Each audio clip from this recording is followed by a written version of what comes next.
Last weekend on Sunday, May 17th, we missed one of the most important national holidays that you've probably never heard of, Cherry Cobbler Day. So today we're being joined by the Banana Bread Boys, Zeke Hansen and Nathan Moss, who are going to be helping us make up for missing Cherry Cobbler Day by whipping together their own twist on the deliciously fruity pastry. Yes, this looks amazing. You've made a couple of cherry cobblers here. Explain what you have here. Well, I was this week's years old when I realized that there are differences between cobblers, crisps, and what other thing? Crumbles. Okay, I guess I didn't realize that either. I was just under the impression that they were all kind of the same thing. Yeah.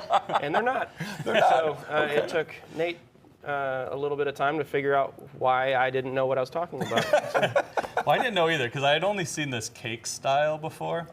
And then we were like, why is it called cobbler? And then Zeke pointed out that this is like kind of like cobblestones. With the modern pavement version of this version. This is this is the biscuit version. Yes, I like the pavement version. So yeah, that's what they're talking about with the cobblestone. But that looks good too, and this one looks great as well.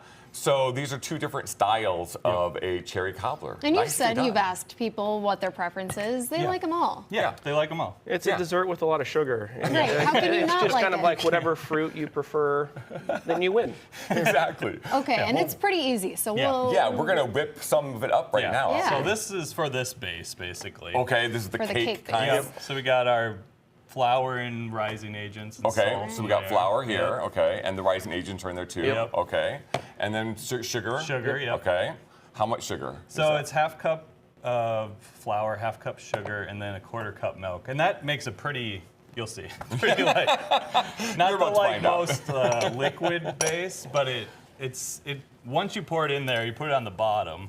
Okay. And then you put the cherries on top. And then the batter kind of like rises through the... And you're telling me that that's all there is to it?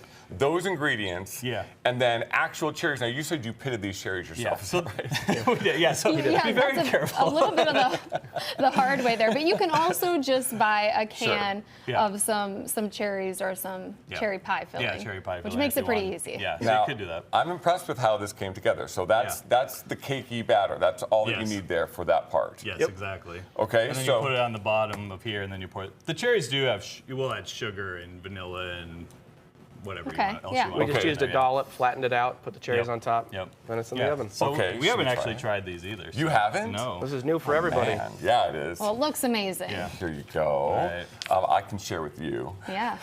You can have your own too. I mean, thanks. You can cut it if you want to. I'm just gonna give her a... I think I'm just gonna go for it. Okay. Yeah, you can probably even eat it like a cupcake too, right? Cool. That cutting didn't do anything. Cheers. Cheers. All right. Yeah, go for it. Tell me what you think, Sophie. I already knew I'd love it. That one's good. I like the Oh yeah. caramely. I like the cakey part of it too.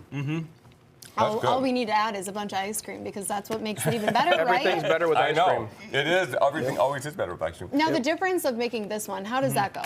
Yeah, so this is more just like how you'd make a biscuit. Okay. Okay. And then you just start, most of the time they dollop on top, so it has that cobble look. I went with this flat style. And then,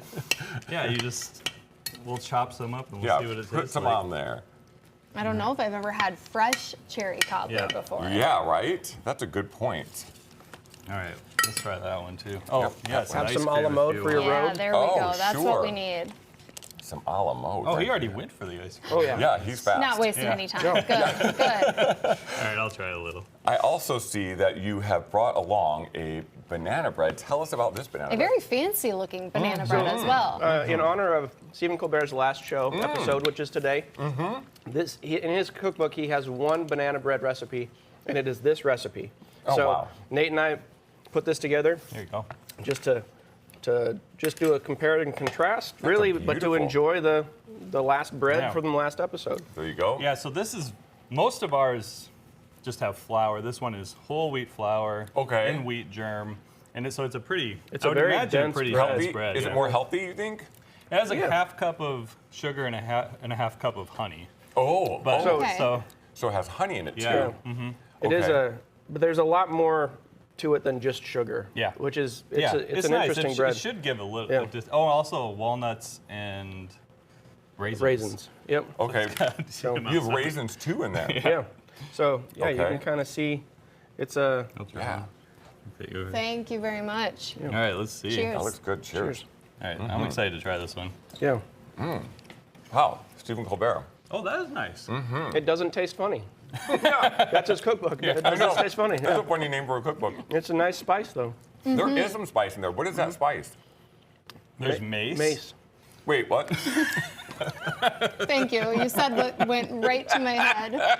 Which is the outer edge of a nutmeg shell, right? Really? we It's just not learned something that. that comes in a Yeah. can. Okay. I did not know that. So there's Yes. mace in it? Yeah.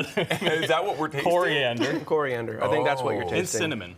I A think. little bit of cinnamon. Yeah. Yep. I can kind of taste the cinnamon too, but Yeah. yeah, there's some spice to that that's really, it tastes, it's good. Yeah, It's a it good is one. really nice. Well, the presentation is also nice. I like this because if you're coming to a summer gathering and you want to bring something that looks a little fancier, the top of it looks great. Yeah. Yeah, what is the idea there of putting a banana slice on top? We've run into that before, where it just is. It's for presentation only. Yep. So you can tell what it is. It's not like, is it a fruit cake? Is it something else? Yeah. It's banana bread. It's That like is marking the top. Yep. It's a nice way to just present what it is, and you kind of sprinkle some sugar, and it gives it a nice coating on top too. Yeah, I love that. Now, we also talked about the cake version of the cherry cobbler. We can put it in a ramekin. We can put it, I mean, Oh, you yeah. guys did a different way, a different Yeah, style. pie pan. Yeah, you could even do it in a square.